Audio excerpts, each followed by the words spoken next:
What's an unwritten rule in your household that would seem bizarre to outsiders? In our house, we never celebrate birthdays on the actual day. Never. Not even opening a card. Everything must happen either the day before or after. This started when I was just a baby. My older brother Tommy was turning 6, and my parents threw him a huge party on his birthday, April 16th. They invited his whole kindergarten class, hired a clown, the works. Tommy was so excited he barely slept the night before. That morning, while helping set up decorations, my dad got a call. His mom, Tommy's grandmother, had passed away suddenly from a brain aneurysm. She was only 52. My parents had to cancel everything. Instead of birthday cake, my brother watched my dad cry for the first time. The clown showed up during the worst of it, honking his horn in our driveway while my father was sobbing on the kitchen floor. At the funeral, my mom's elderly aunt pulled her aside. "There's a reason we never celebrated birthdays on the actual day in our family," she whispered. Mom later told us the aunt explained that birthday celebrations on the exact date tempt fate. After the funeral, Tommy asked if birthdays were cursed now. The following year, they celebrated Tommy's birthday on April 15th instead. It became our thing. The rule seemed to work until my cousin Ellie decided it was stupid. On her 16th birthday, her best friend had an allergic reaction to the cake and had to be rushed to the hospital. Ellie joined our day before club after that. When I turned 10, I begged for a party on my actual birthday.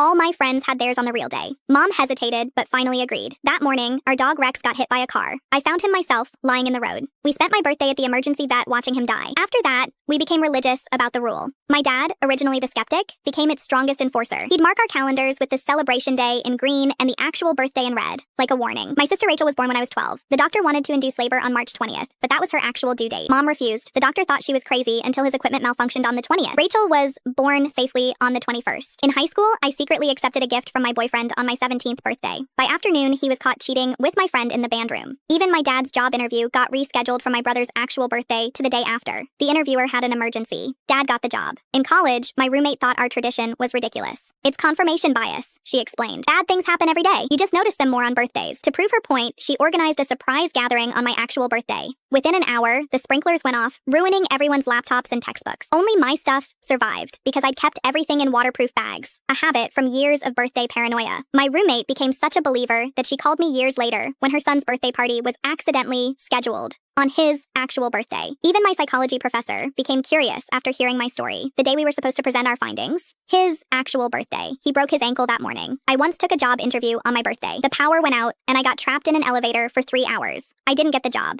Then I met Daniel. On our third date, he asked when my birthday was. "January 9th. I said, "but I celebrate on the 8th. When he asked why, I told him everything. Instead of laughing, he nodded seriously and said, "Then January 8th it is." Last year, Daniel proposed on January 8th. We planned our wedding for June 14th, the day after his birthday. Yesterday, I found out I'm pregnant. Our baby's due date, April 16th, Tommy's birthday. I'm already scheduling an induction for April 15th.